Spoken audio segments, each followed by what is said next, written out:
Welcome back, and we shall continue.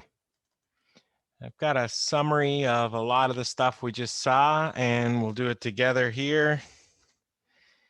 We'll do a mechanism for each step below. On the previous page, I got a blank version for you to practice with. And over here, I got a new page now. You got that one. So we're going to do ethanol reaction. What part's reacting is, well, let's see. It looks like the most reactive part, the acid halides, reacting first. No surprise there, right?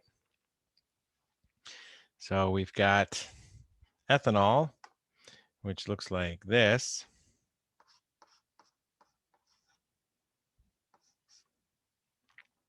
We don't need to activate the carbonyl because we have an an excellent leaving group.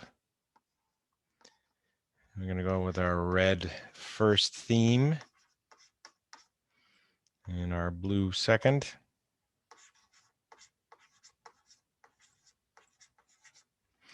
And after that happens, the lone pair that's here will come back, or one of the other two lone pairs will come back and kick off our leaving group. And then the third step, you're going to have an oxonium that needs to be neutralized. You could say chloride's going to do the neutralizing, or ethanol. I would think ethanol would be in excess, so I'll choose that. But I'll even write a little note to you. Slightly better choice. I would not object if you used Cl-.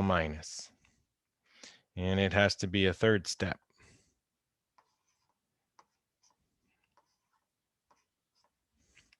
And that would give the result that you see. Huh. Interesting, huh? Yep, we'll have our carbonyl back. Here we popped it open, made a tetrahedral intermediate with the red arrows. The blue arrows came back and generated the carbonyl again. Cl- came off. You had an oxonium bonded to the carbon here that needed to be neutralized. Use the ethanol or the chloride. I'm good either way. I wonder if we can get away with all those shortcuts again. Here we're going to do hydrolysis of the anhydride. That's the next most reactive species here, isn't it? Do you think I'm going to care which carbonyl you attack? I will not care which carbonyl you attack. I will draw water out like I did the ethanol.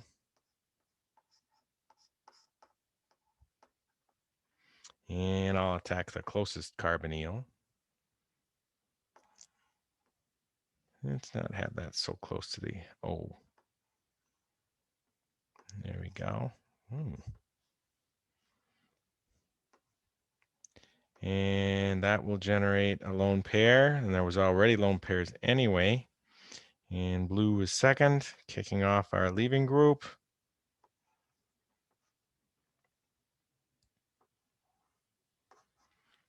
And let's see, that leaving group has to take the H from our alcohol. So, I don't think I can shortcut this anymore. I'm going to show you a neat little trick though.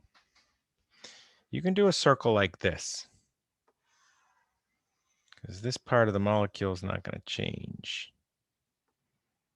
I'm going to call it R, and you can say, wow, but R is attached twice. How am I going to do that? Well, here's how I'm going to do that.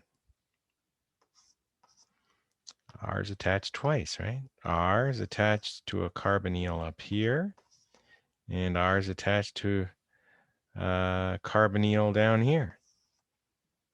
The carbonyl down here has an oxonium on it.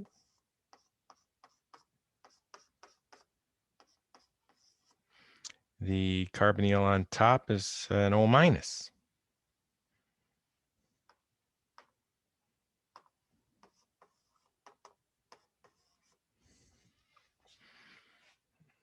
The R group's in the middle here. What do I have to do to make this CO2- into CO2H? Pick up a proton. What do I have to do on the bottom CO2 oxonium to make it into a CO2H? I need to neutralize it. Can this O minus reach this H? It certainly can. R's got a lot of atoms in there. You don't have to do an intermole here. Even if R was a single carbon, it would be able to reach. And I believe that gets you there.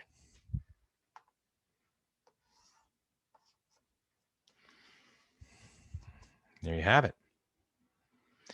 Now, in our next one, we're doing saponification of an ester.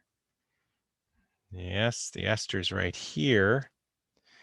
You could argue, and it would be a nice argument. I made this up right before we got back, so let's see, what do I have up there? I'm going to put Na here instead. I'll even type it in.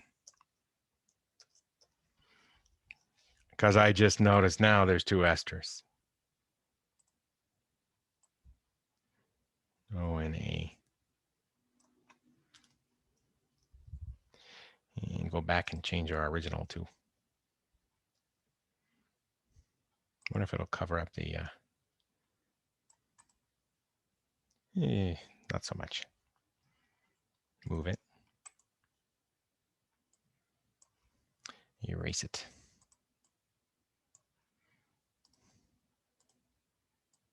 There we go.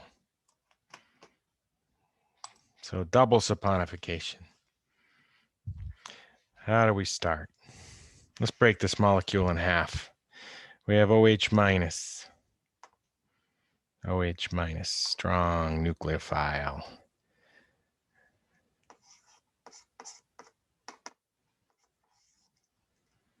Attack one of the carbonyls.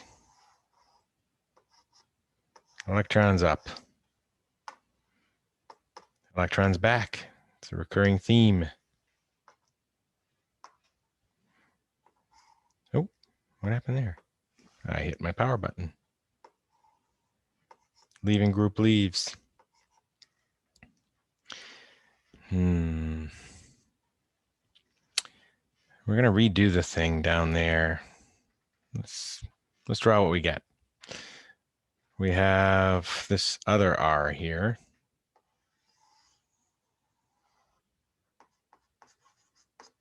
And this R down here.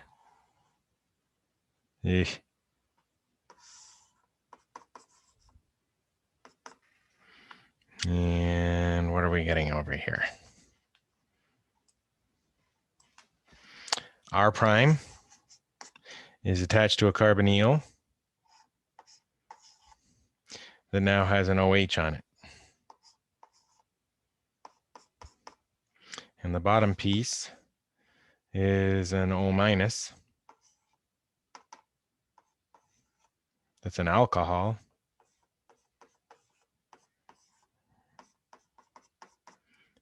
It's a conjugate base of an alcohol is what I wanted to say.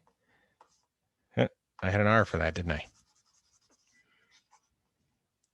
R double prime. And we have to have this become an O minus over here. Here. This is our R prime up here. And we need this to be a O minus down here. So if we see a sodium, it's a spectator, right?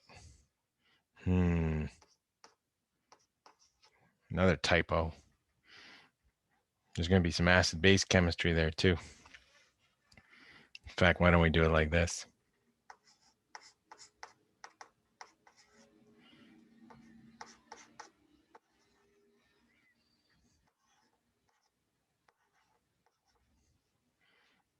That's terrible. That's better. Not really.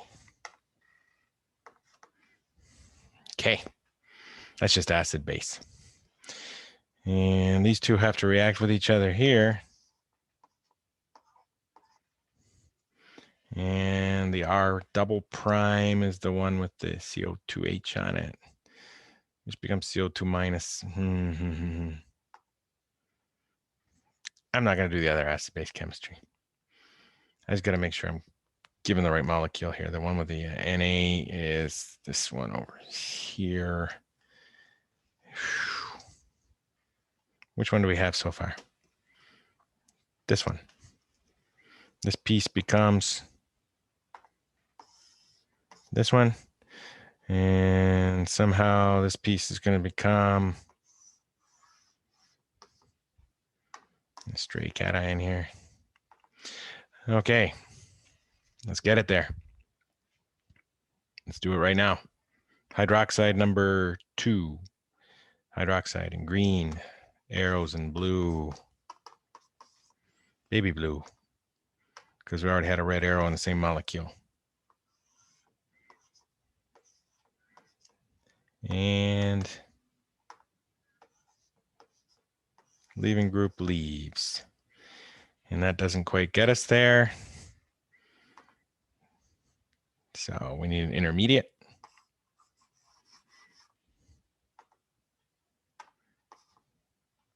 And the intermediate looks like this.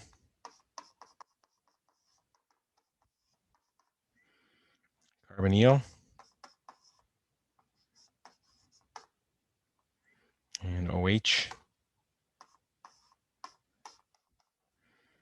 And what do we got up here? Carbonyl goes to a C with an R prime, goes to an OH. And acid base happens. And acid base happens on the OH too. Let's make it a little tidier. Which one would happen first? Oh, no, that OH stays OH. That's this one right here. We need acid base to happen in the R prime. I'm not even going to do it. Do we have room to get this done in here? This is a hydrolysis of an amide. That's going to take some room, isn't it? Let's just do it on the next page. Get snipping going. Or I'll get it from my chem draw. That's what I'll do. And snippy. They all have the same color icons. It messes me up.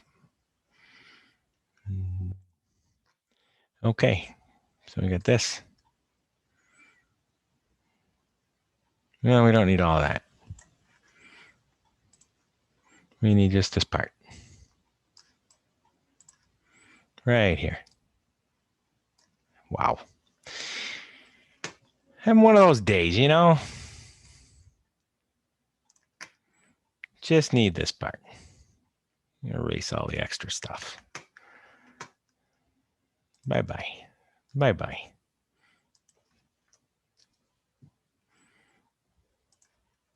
Stray cation. Stray stuff. Original mechanism. So, some new labels.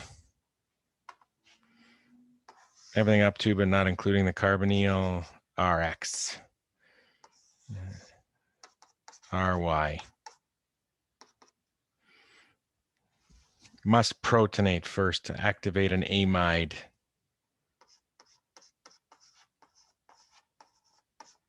Probably going to need OH, OSO3, H negative. So we're activating first, and then we're attacking by water. So H2O is lurking.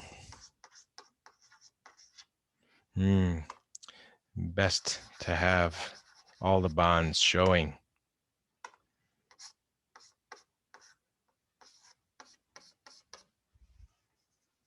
Oh, that's my finger.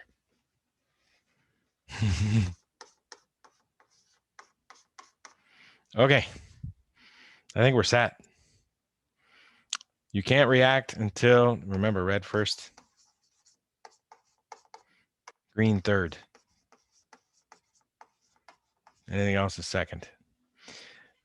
Can't attack until you activate your carbonyl. Activation is achieved using sulfuric acid.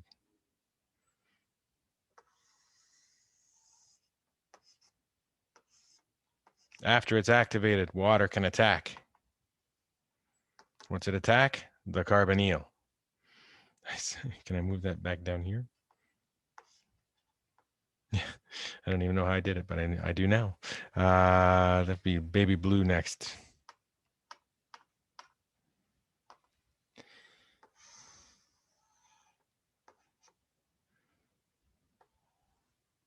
You will generate a oxonium intermediate, which can be neutralized using sulfate ion. Saved ourselves a lot of drawing here. So all this stuff, it's going to create Rx attached to a carbonyl, attached to an NH, attached to RY.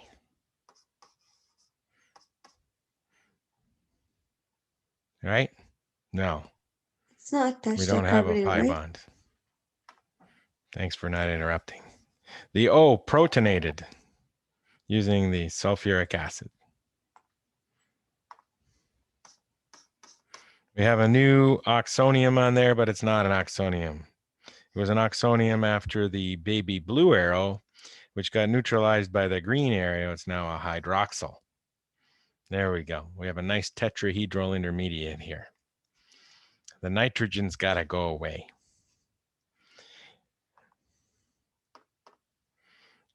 We'll protonate it first. Sulfuric acid. This will have one more step than the text for chapter 18, but not really. It just says that's got to be first, then you can eliminate that. What's going to eliminate it? You need an acid-base conjugate pair. So sulfate ion again, not osmium.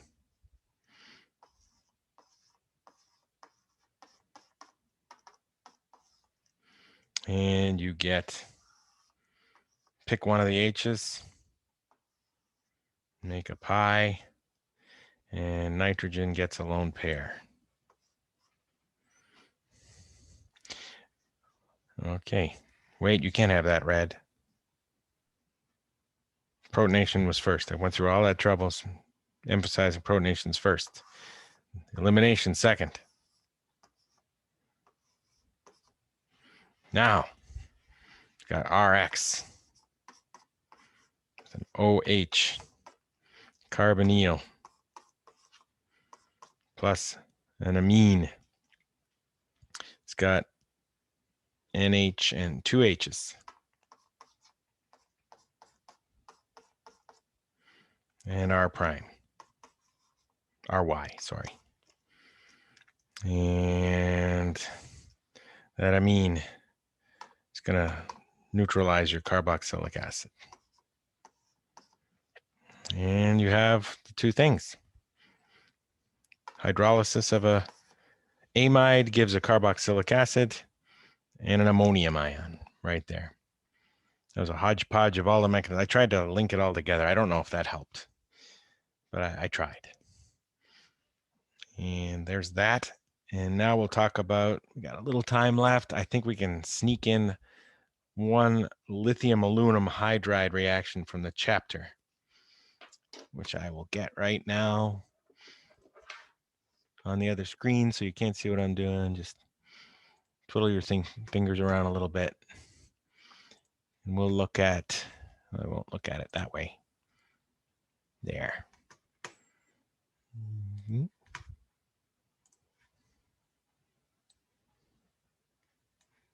Okay.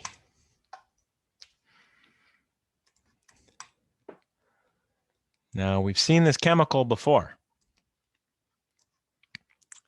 It's lithium aluminum hydride, a powerful reducing agent. It can reduce any of our carboxylic acid derivatives, but we'll only start with esters and amides and nitriles. Reducing acid halides is not usually seen. You would probably just reduce the carboxylic acid that you started with. You don't need to make it into an acid halide, then reduce it. The mechanism always starts the same with a lithium aluminum hydride. You've got to generate the hydride nucleophile. And we hit the carbonyl with it for an ester here.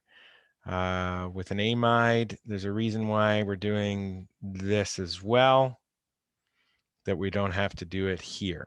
Let's try to figure it out. When the hydride hits this one and this comes back, it generates an aldehyde. If this one tries to come back, the best leaving group is not the N, it's the O. So what's happening here is the N has to push off the O. The O is activated towards leaving by putting an aluminum on it. Here, there's already an O ready to leave. So they're slightly different here. And we generate an iminium ion here, and it undergoes a second reduction here. Aldehyde undergoes a second reduction here. So we have H minus generated from the same step here, generates a second H minus, and that reduces the aldehyde to make an oxide, alkyl oxide, which protonates using HCl. And over here, we're generating an iminium, which gets reduced much like the aldehyde. We've seen this mechanism earlier in the imine chapter, or aldehyde ketone chapter, which made imines, and then we reduced them. And we're getting an amine here. So the nitrogen stays because it's a terrible leaving group. Here, oxygen, it's not a great leaving group, but it's millions of times better than a nitrogen. So that's where the difference lies, the leaving group. This one can leave under these very reactive conditions, and even under the reactive conditions here, this will never leave. So instead, it participates by kicking off the O, and then we reduce that. So you keep your nitrogen. So look at the result. You kept the nitrogen. Carbonyl became a CH2. I see students confuse this a lot with the Wolff-Kishner reaction. They see the same result and they think it can be done using the same chemicals. It cannot. You have to use lithium aluminum hydride. You cannot use the Wolff-Kishner chemicals. In fact, the Wolff-Kishner chemicals aren't going to work in any of these reactions, so don't do that. Those are only for aldehydes and ketones. Remember, the Wolff-Kishners for aldehydes and ketones. And here you get an amine, and here you got an alcohol. This used to be the carbonyl right here. Ethanol portion left here, the O portion here left here.